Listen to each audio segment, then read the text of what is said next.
Hey, I'm Scott. And I'm Chris. And this is Doxalogic, where we help you think with your Bible.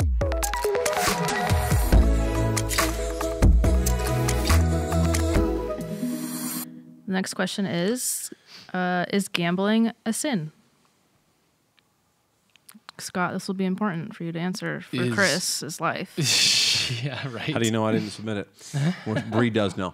I had a question. It was different. I won't bother, but it was just as direct about something else. Mm-hmm. And it's like what I wanted to tell this person was before it's about the specific activity, it's going to be about the heart. Yeah. And so the idea of ever having a friendly wager with friends that, if I win this golf round, you owe me $10 or I owe you $10. That's just, let's not think about that type of thing the same way we think about the addictive element of casino gambling with no clocks around and all the lights and hundreds of dollars or more that you don't belong spending and don't have. And let's not, like gambling, not all gambling is the same, and you can have fun as a wager, but you do have to be cautious with that. But gambling is a sin when in our hearts we are seeking something from gambling that we're really not entrusting to the Lord. I would say we are seeking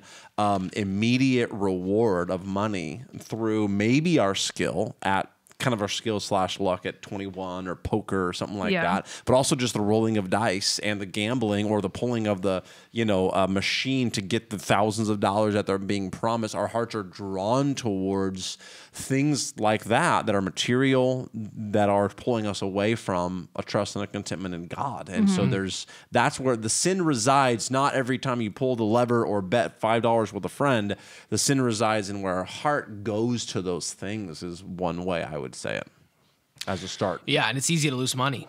And when you lose money, you can become easily enslaved to it. Right. So where your heart is, there your treasure will be also, right? Like, where your treasure is, there your heart will be also. Thank you. That was funny. Yeah, I was like, no, that wasn't right. But that idea is really important, and you start to find out in that moment what you worship in that moment, right? Mm-hmm. And it can be really quick. That moment towards idolatry can happen very, very quickly, right? And it can flip on a moment. So when you see yourself now inclined, whoops, I spent too much money on that bet, lost it, and now I got to go get it back.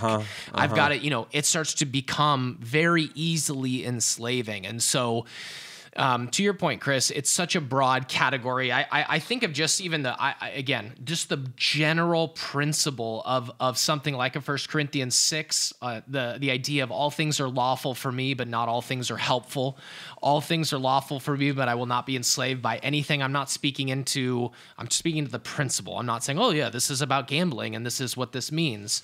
But I think the idea of not being enslaved to anything is a helpful, stopgap between playing poker for $20 with your friends sin. I'm going to say that's not where I'm falling in that. I don't see scripture that's going to be like, yeah, that's sinful, but that you're enslaved to something and that you can take this to a sinful level. Absolutely. When you think back in the older days, the forms of entertainment, gambling was right at the top, right? And so what did you see people putting away? Cards. Like, I'm a Christian now, so I don't engage in basic frivolities. I don't engage in forms of entertainment. Our forms of entertainment now are so diverse, so spread out, so many various angles that we would actually do well to listen to some of the older guys who, in wanting to grow in maturity in their faith, really reined in their worldly pleasure indulgence, really reined in the amount that they were participating in things like cards, like plays, like you name those entertainments at the time. It's kind of humorous when we think in comparison to today, because we're like, cards, plays, that's the normal stuff. We'll stay away from whatever the newer and the sins of the age that seem worse we've now just taken today, entertainment on steroids now, right? So that idea just seems so it's hard to relate to. But I would say that there is a principle there of going, there's worldliness that is wrapped around engagement in that world that we should I think be cautious with anyway. So Is it wise? Is a question I would have. Just on my mind. Wise versus foolish. Yes. Is it was wise? on my mind as a category. Not Yeah. always sin, but wise versus foolish. Yes. Yeah. Does it bring glory to Christ? Is it, can it be honoring to God in some way? Those are some of the questions that you would probably want to ask yourself, when you're hanging out with friends and you're just spending time together and you're watching March Madness and you're like, okay, $20 as this guy hits the game winner. Like, I'm not sure you're going to give an account for that as sin. That wouldn't be the position I'm in, but I do think that gambling can lead to all kinds of different forms of sin. Yeah, that's fair. So blanket statement, check your heart.